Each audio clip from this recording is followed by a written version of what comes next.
वृन्दावनावनबद्धदीक्षे प्रत्यक्षदेवतर्मे तव सुप्रभातम्। ध्याये अखिलाश्रितवरप्रदकल्पकल्पे विश्वप्रदामनिलयामलदिव्यभासे आयाहि शीघ्रमघनासिनि संवितानाम् श्रीसूर्यदैवतर्मे तव सुप्रभातम्। प्रेम्णा वरं पतिपुरस्मृतिमश्नुवाने नव्याब्जरागसहजन्म मनोज्ञकान्त्या शोभां विधायिनि उष्णे गगने पृथिव्या प्रत्यक्षदैवतर्मे तव सुप्रभातम्। कृष्णाग्रजेन जगति परिरक्षणार्थम् संस्थापितोऽत्र दिविषत्कणसेव्यदेशे छायाभिनीसहचर्युषशयासनाथा श्रीहर्षवल्यधिपते तव सुप्रभातम्। इन्द्रादिनिर्जरवरसहितावरोधाः सन्तानपुष्पविलसत्करसम्पुटास्ते त्वद्धर्मणोत्सवकुतूहलचेतनश्च श्रीसूर्यदैवत विभो तव सुप्रभातम्। तरं विरौति गृहकुक्कुटमण्डलीयम् पारावताः कलरवं कलयन्ति भाल्या केळीशुकामलयमारुतमालवन्ती प्रत्यक्षदैवत विभो तव सुप्रभातम्। उत्फुल्लचम्पककुशेशय पाटलाना गन्धादिवाससुरभिशिशिरो मृदुश्च त्वां सेवते मरुददृश्च वपुर्महात्मन् श्रीसूर्यदैवत विभो तव सुप्रभातम्। स्वामिन्नदप्रवृजिनापः पुष्करिण्या स्नाताः प्रपूतमनसः स्मृतिवर्मनिष्ठाः गायन्ति साममधुरं ऋषितुल्यविप्राः श्रीहर्षवल्यधिपते तव सुप्रभातम्। रम्याग्रहण्यविततौ कलभाषिणीना वीणानिनादकलितामृतभव्यगानम् संश्रूयते भवदनन्तगुणानुबन्धी श्रीसूर्यदैवत विभो तव सुप्रभातम्। गोपाङ्गनादधिविमन्थनमञ्जुघोषाः सत्ब्रह्मचारिमुखनिर्गतमन्त्रपाठाः प्राभोति किमपि करोति तवाज्यसेवाम् प्रत्यक्षदैवत विभो तव सुप्रभातम्। प्रत्यूषरागसु मनोहर पुष्करिण्या किञ्चिद्विकासिकमलोद्गत भृङ्गराजिः भीतान्धकारकणिकेव हठात् प्रयाति श्रीहर्षवल्यधिपते तव सुप्रभातम्। हे लोकबान्धव कृपाकर चित्प्रदायिन् विश्वस्य लोचन भुवं परिरक्षणार्थम् आर्चावतार जनताखिलतापहारिन् प्रत्यक्षदैवत विभो तव सुप्रभातम्। जगन्नाथेन संक्लृप्तां सूर्यदेव प्रबोधिनी प्रातर्नित्यं पठेद्यस्तु स सूर्यस्य दयां भजे।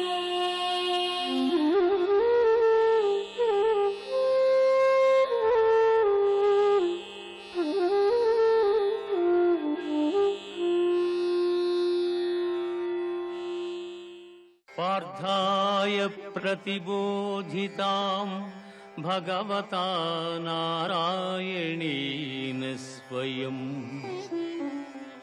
వ్యాసేన గ్రథితాం పురాణమునినా మధ్యే మహాభారతం.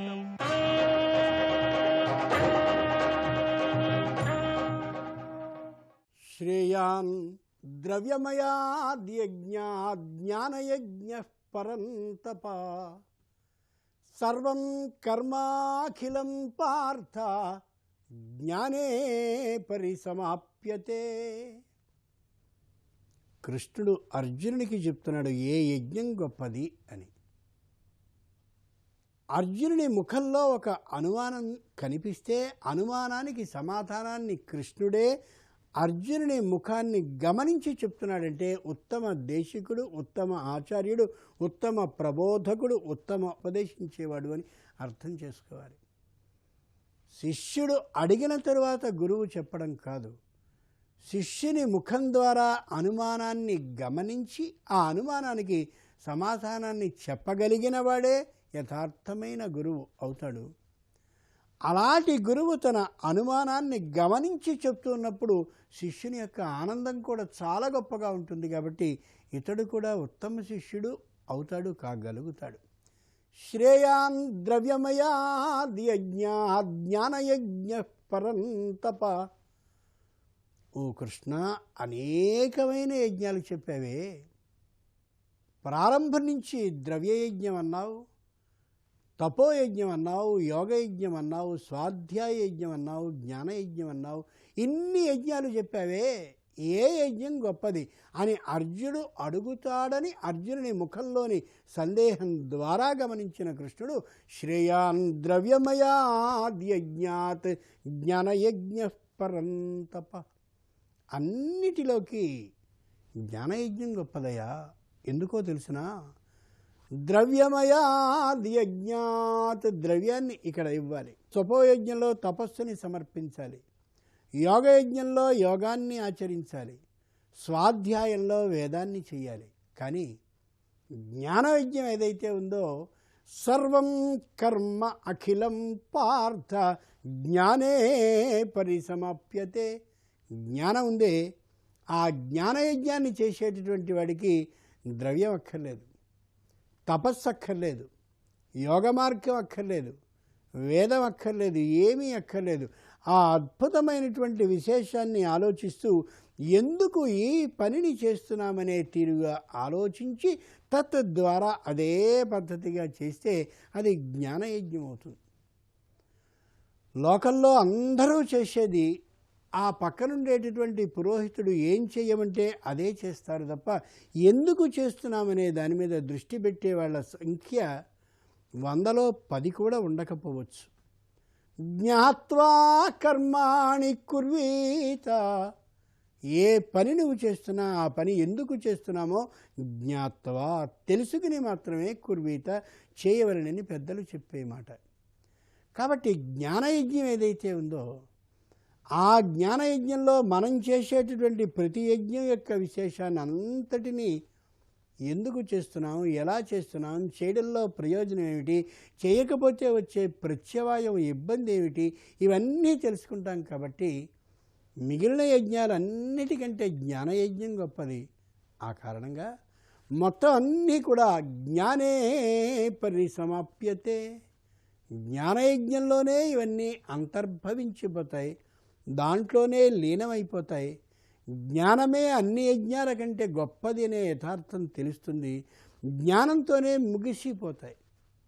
ఓ చెరువు తవ్వించాం, ఓ నుయ్యి తవ్వించాం, ఓ చలువ మందిరాన్ని ఏర్పాటు చేశాం, ఓ పందిళ్ళని సుఖంగా అందరూ నిలబడేందుకు ఏదైనా వాహనం వస్తే ఎక్కి వెళ్ళడానికి వీలుగా ప్రత్యేకమైన ఒక ప్రదేశాన్ని ఏర్పాటు చేశాం, చెట్లు నాటించాం. ఇన్ని చేసిన జ్ఞానే పరిసమాప్యతే. ద్రవ్యం లేనివాడు ఏం చేయాలి మరి? వాడికి ఆ పుణ్యం ఉండదా? జ్ఞానంలో పర్యవసిస్తుంది. కాబట్టి ఆలోచనకి సంబంధించిన ఉత్తమ జ్ఞానం ఏదైతే ఉందో ఆ జ్ఞాన యజ్ఞాన్ని చేస్తే జ్ఞానం యజ్ఞం ఈ అన్నిటికంటే ఉత్తమమైనది అవుతుంది. ఈ జ్ఞాన యజ్ఞంలోనికే మిగిలినవన్నీ కూడా అంతర్లీనంగా వెళ్ళిపోతాయి. అది మాత్రమే విశిష్టమైనది, గొప్పది అనే యథార్థాన్ని నిరూపిస్తాయి కూడా. అంచేత కృష్ణుడు చెప్పేది ఒకటే, నేను నీకు తెలియచేస్తున్నానే, నువ్వు స్వీకరిస్తున్నావే. మనం ప్రస్తుతం చేసి ఉండేటటువంటిది జ్ఞానయజ్ఞం అనే యథార్థాన్ని అర్జునుడు అర్థం చేసుకునే దిశగా కృష్ణుడు ప్రబోధిస్తున్నాడు. స్వస్తి.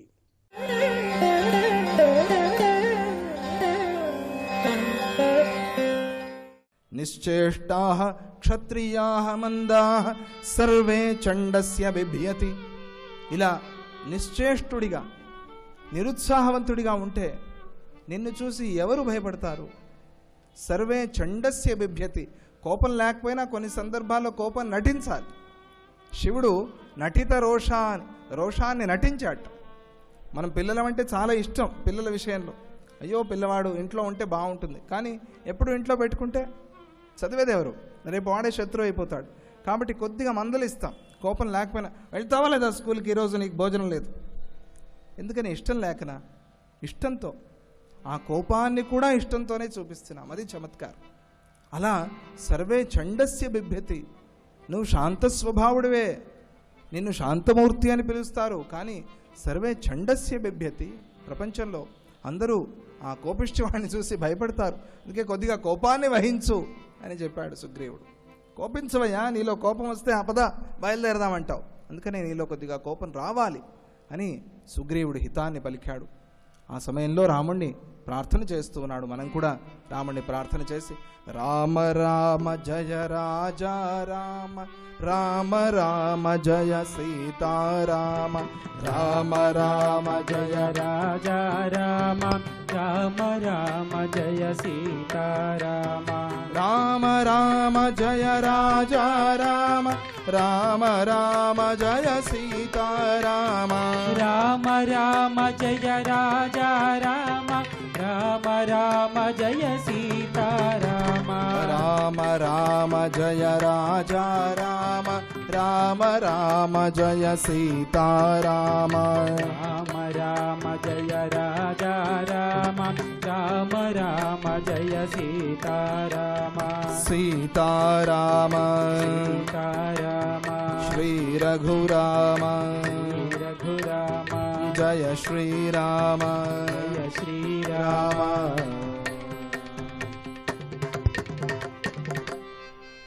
ఆ మాటలతో రాముడికి ఉత్సాహం వచ్చింది. చాలా సంతోషం. సుగ్రీవా, మంచి మాటలు పలికావు, బయలుదేరదాం, యుద్ధానికి వెళదాం. ఎందుకు యుద్ధంలో గెలవలేమో రాముడిని చూద్దాం. రావణాసురుడు నా చేతిలోనే సంహరింపబడతాడు, ఈ అవతారం కూడా అందుకనే అయింది అని అంటూ రాముడు ఒక అద్భుతమైన ముహూర్తాన్ని నిర్ణయం చేశాడు. దాన్ని విజయ ముహూర్తం అని పిలుస్తారు. ఈ విజయ ముహూర్తం అనేది చాలా ముఖ్యమైనది. రామాయణంలో రాముడికి పట్టాభిషేకం జరిగింది కూడా విజయ ముహూర్తంలోనే. దశరథుడు రాముడికి పట్టాభిషేకం చేయాలి అనుకుంది కూడా విజయ ముహూర్తంలోనే. రాముడు జన్మించింది విజయ ముహూర్తంలోనే, మధ్యాహ్న సమయంలో. రాముడు రావణాసురుని సంహారం చేసింది కూడా విజయ ముహూర్తంలోనే. అన్నీ విజయ ముహూర్తంలో. విజయ ముహూర్తాన్ని తీర్మానం చేశాడు. బయలుదేరదాం. ఈ విజయ ముహూర్తంలో మనం దండయాత్ర ప్రారంభిస్తే గెలుపు మనదే. అందరూ బయలుదేరారు. అది సామాన్యమైన సైన్యమా? పైనుంచి చూస్తే ఒక భూగోళమే కదులుతోందేమో అన్నట్టుగా. వీళ్ళు కదులుతూ ఉంటే, ముందుకు వెళ్తూ ఉంటే ఏమనిపిస్తుంది? భూగోళం తిరగడం కూడా కనిపిస్తుంది. అలా అంత కోట్ల మంది వానర సైన్యం రాముడితో కలిసి బయలుదేరింది. సుగ్రీవుడు ముందుండి అందరినీ నడిపిస్తున్నాడు. రామలక్ష్మణులు వెళ్తున్నారు. అలా వెళ్తున్నప్పుడు ఇటు రావణాసురుడికి విభీషణ నీతి. సభ జరుగుతోంది. ఆ సభలో రావణాసురుడు చాలా ప్రగల్భాలు మాట్లాడాడు. ఆంజనేయ స్వామి వచ్చి వెళ్ళిపోయినప్పటి నుంచి చాలా భయం. దూత వచ్చాడు, ఇక రాముడు వస్తాడు, త్వరలోనే యుద్ధం జరుగుతుంది, ఆ యుద్ధానికి మనం ఎలా ఏర్పాట్లు చేసుకోవాలి, ఇది ఈ చర్చ జరుగుతోంది అక్కడ సభలో. చాలా ప్రగల్భాలు మాట్లాడాడు. అక్కడ ఉన్న రాక్షసులు కూడా చాలా రకాలుగా మాట్లాడారు. అప్పుడు విభీషణుడు ఒక్కడే నీతి చెప్పి రావణాసురుడికి, రావణా అన్నయ్య, ఇది మంచి పని కాదు, తిరిగి సీతామాతని ఇచ్చేసేయి అని. అయశస్యమనాయుష్యం, నీ కీర్తి అంతా కూడా నాశనం అయిపోతుంది, నీ ఆయుస్సు అంతా కూడా పోతుంది నువ్వు చేసిన పనితో. పరదారాభిమర్శనం, పరదార పరస్త్రీని ఎత్తుకొచ్చేసావు, ఇది కీర్తిని ఆయుస్సుని కూడా నశింపజేస్తుంది. అర్థక్షయకరం ఘోరం పాపస్య చ పునర్భవం. అర్థక్షయకరం. నీ వల్ల మొత్తం రాజ్యం అంతా కూడా నాశనం అయిపోతుంది, మన సంపత్ అంతా పోతుంది. అందువల్ల త్యజస్వ కోపం సుఖధర్మనాశనం. కోపం సుఖాన్ని ధర్మాన్ని కూడా నాశనం చేస్తుంది. అందువల్ల కోపాన్ని విడిచిపెట్టేసాయి. భజస్వ ధర్మం రతికీర్తివర్ధనం. ధర్మాన్ని సేవించు అన్నయ్య. ధర్మాన్ని అవలంబించి సీతామాతను తీసుకువెళ్ళి మళ్ళీ రాముడికి ఒప్పచెప్పు. ఆ ధర్మాన్ని పట్టుకోవటం వల్ల రతికీర్తివర్ధనం, సుఖం, సంతోషం, కీర్తి కూడా పెరుగుతుంది. ఆ పని చేయి, నా మాట విను. ప్రసీద జీవేమ సపుత్ర బాంధవా. కరుణించు, నేను వేడుకుంటున్నాను తమ్ముడిని, కరుణించు. జీవేమ, మనమందరం సుఖంగా బతుకుదాం. జీవేమ శరదశతం, పశ్యేమ శరదశతం, నందామ శరదశతం, మోదామ శరదశతం, ప్రబ్రవామ శరదశతం అని వేదం ప్రార్థన చేయమని చెప్తుంది. ఎలా ప్రార్థన చేయాలంటే ఏదో వచ్చానులేండి, పోతే పోతాం, ఉంటే ఉంటాం అని అనకూడదుట, చాలా తప్పుట. పశ్యేమ శరదశతం, 100 కొలది శరదృతువుల్ని మనం చూద్దాం. అంటే వర్ష ఋతువు వెళ్ళిపోయిన తర్వాత ఈ చికాకు ఇదంతా పోతుంది. అప్పుడు శరదృతువు వస్తుంది, శరన్నవరాత్రి వస్తుంది కదా. 100 కొలది శరదృతువుల్ని మనం చూద్దాం గాక. జీవేమ శరదశతం, 100 ఏళ్ళు బతుకుదాం, అలా ప్రార్థన చేయాలట. పాజిటివ్గా ఉండు అని. నకారాత్మకంగా ఎప్పుడు ఆలోచన చేయొద్దు, సకారాత్మకంగా ఆలోచన చేయి. నందామ శరదశతం, మోదామ శరదశతం, జీవేమ శరదశతం. అందుకే ఆ పదాన్నే ప్రయోగించాడు, జీవేమ. పిల్లా పాపలతో హాయిగా సుఖంగా ఉందాం అన్నయ్య. ఆ సీతామ్మవారిని తీసుకెళ్ళి ఇచ్చేసే.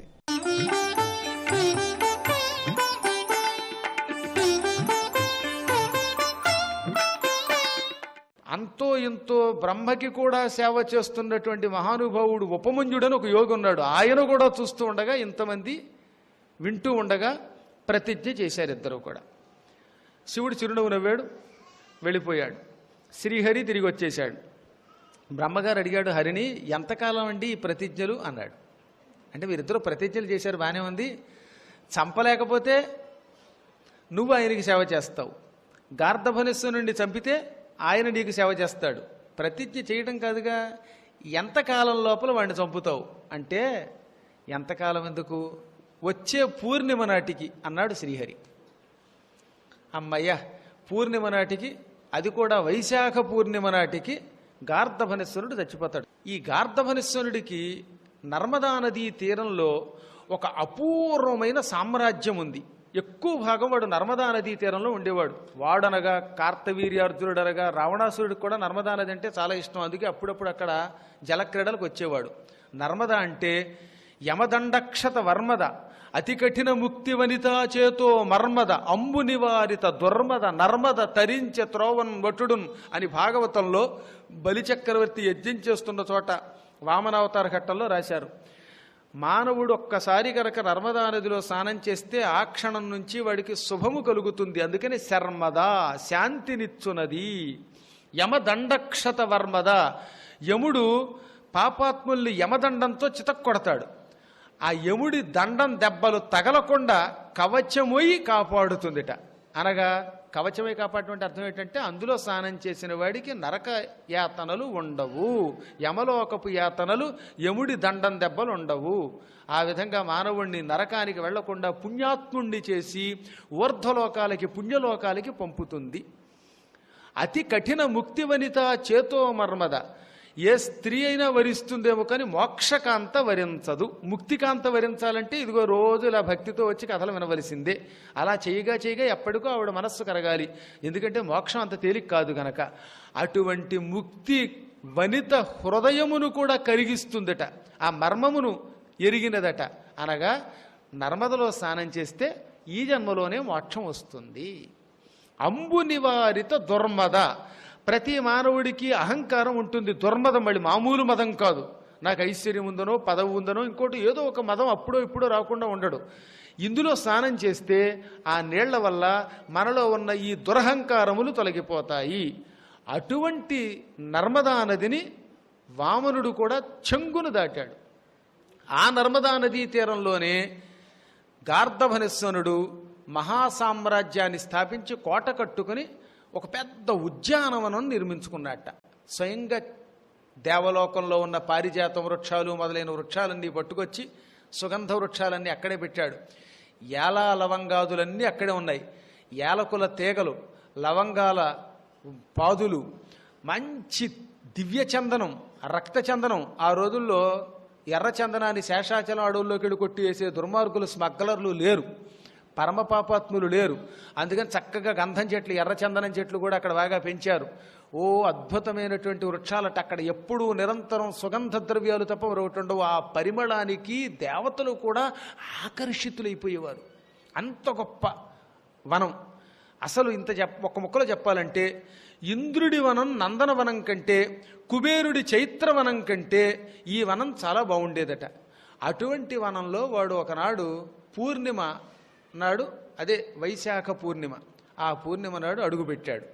అడుగుపెట్టి వాడికి గానం అంటే ఇష్టం. వచ్చిన తిప్పలలో వాడికి కంఠం బాగుండదు. కొందరికేమో గానం అంటే ఇష్టం ఉన్న గొంతు సహకరించదు. వీడు పేరే గార్ధవరేశ్వరుడు. వీడు పాడితే ఇక గాడిదలన్నీ చచ్చిపోతాయి. గాడిదలకే కూడా భయం కలిగించేంత కంపరం కలిగించే స్వనం వీడిది. అందుకని అయ్యో భగవంతుడా, మరణాన్ని కూడా జయించాను, శంకరుడంతటి వాణ్ణి వశంకరుణ్ణి చేసుకున్నాను, దేవతల్ని కింకరుల్ని చేసుకున్నాను, కానీ భగవంతుడు అన్నీ ఇచ్చాడు. కానీ నా రూపం ఏమో గార్ధభ రూపం, కంఠం భయంకరం, సంగీతం అంటే ఇష్టం, పాడదామంటే భయం అనుకుని కొంచెం బాధపడుతూ ఆ చుట్టుపక్కల ఉన్నటువంటి కొంతమంది కన్యామణుల్ని, వాడి దాసీ జనాల్ని పిలిచి, ఒరే ఎవరన్నా ఉన్నారేమో వెళ్ళి మంచి గంధర్వగానం చేసే స్త్రీలని, ఆడే అప్సరసల్ని తీసుకురండి అన్నాడు. దాంతో వాళ్ళు గాయకీమణుల్ని తీసుకొచ్చారు. గాయనీమణులు వచ్చారు. వీణ పుచ్చుకుని వాళ్ళు పాడటం మొదలుపెట్టారు. అప్సరసలు వీడికి ఎప్పుడో లొంగిపోయారు. రంభ మొదలైన వాళ్ళందరి చేత నాట్యం మొదలు పెట్టించాడు. సరిగ్గా చంద్రుడు తూర్పు దిక్కున పూర్ణబింబంగా అవతరించి స్వచ్ఛమైన పిండి వెన్నెల కురిపిస్తూ ఉండగా, వాయుదేవుడు కూడా వీడికి భయపడి చల్లని గాలి వీస్తూ ఉండగా, అక్కడున్న సుగంధ వృక్షాల మీద నుంచి వచ్చిన పరిమళం అందరి ముక్కులకి ఆహ్లాదం కలిగిస్తూ ఉండగా, వీడు రాతి బండ మీద కూర్చున్నాడు. ఏమి వెన్నెలది! కామతంత్ర టీక, కలువల జోక, కందర్పుడాక, విటుల తాల్మిపోక, చకిత చక్రవాక, సంప్రీత జనలోక, రాక వచ్చే మేలు రాక యగుచు. కామతంత్రానికి టీక లాంటిది. టీక అంటే చిన్న వ్యాఖ్య. అంత అందంగా ఉంది వాతావరణం. ఆ వాతావరణంలో కూర్చున్న వాడికి కామతంత్రం తనంతా తానే తెలుస్తుందన్నమాట. కలువల్ల జోక, కలువ పువ్వులు వికసిస్తాయి వెన్నెల రాగానే. ఆ చుట్టుపక్కల ఉద్యానవనంలో ఉన్న చెరువులలో కలువ పువ్వులు ఆనందంతో వికసించాయి. మన్మధుడు అక్కడికి వచ్చి పడ్డాడు. విటులకి ధైర్యం తొలగిపోయింది ఆ వెన్నెలను చూడగానే. చక్రవాక పక్షులు భయపడతాయి. ఎందుకంటే చక్రవాక పక్షులకి సూర్యుడంటే ఇష్టం, చంద్రుడంటే భయం. సూర్యుడున్నప్పుడు మాత్రమే చక్రవాక పక్షులు ఆ సూర్యుడి కిరణాలను ఆహారంగా తీసుకుని తిరుగుతాయి గనక అవి వణికిపోయాయి. సంప్రీత జనలోక, జనులందరికీ ఆనందం కలిగిస్తోంది అటువంటి పూర్ణిమ రాత్రి. గంధర్వగానం చేస్తున్నారు స్త్రీలు, అప్సరసలు ఆడుతున్నారు. ఇంతలో ఎక్కడి నుంచో ఇంతకంటే గొప్ప మృదు మధురమైన గానం వినబడిందట. ఒక్క క్షణకాలం గంధర్వ స్త్రీలు గానం ఆపేశారు, అప్సరసలు నృత్యం ఆపేశారు. ఎందుకని? మరొక గానం వినబడింది గనక. పైగా ఆ గానం మామూలు గానం కాదు, గంధర్వ స్త్రీలు కూడా ఆశ్చర్యపోయేటటువంటి గానం. అది అపూర్వమైన గానం. ఒక్క క్షణకాలం గార్ధభనిస్వనుడు కూడా తనను తాను మరిచిపోయాడు. ఎక్కడిది అపూర్వమైన గానం! ఈ పాట వింటూ ఉంటే, ఆ నాదం వింటూ ఉంటే నా శరీరం అంతా నిక్కబొడుచుకుంటోంది, రోమాంచమవుతోంది. చెవులు రెండు ఒక్కసారి అలా ముందుకు పెట్టి వినాలనిపిస్తోంది. నా మనస్సుని ఆకట్టుకుంది అని వాడు అటు ఇటు కళ్ళు విప్పి చూశాడు. బాగా పరిశీలించి చూశాడు, పరికించి చూశాడు. ఎర్రని పారిజాత పుష్పాలు వికసించిన ఒక పెద్ద చెట్టు ఉన్నది. అది దేవలోకం నుంచి వచ్చినటువంటి చెట్టు. మందార పారిజాతశ్చ. కల్పవృక్షాల్లో చాలా రకాలు ఉన్నాయి. అందులో మందారము అని ఒక కల్పవృక్షం ఉన్నది. దాని పువ్వులు ఎర్రగా ఉంటాయి, కాడలు మాత్రం తెల్లగా ఉంటాయి. అది అపూర్వం. అంతకంటే గొప్పది మరొకట్లేదు. కల్పవృక్షాలలో అన్నిటికంటే సూపర్లేటివ్ డిగ్రీ అనమాట. పరాకాష్ఠకి చెందినటువంటి పరిమళమిచ్చే పుష్పాలతో కూడిన చెట్టు మందారం.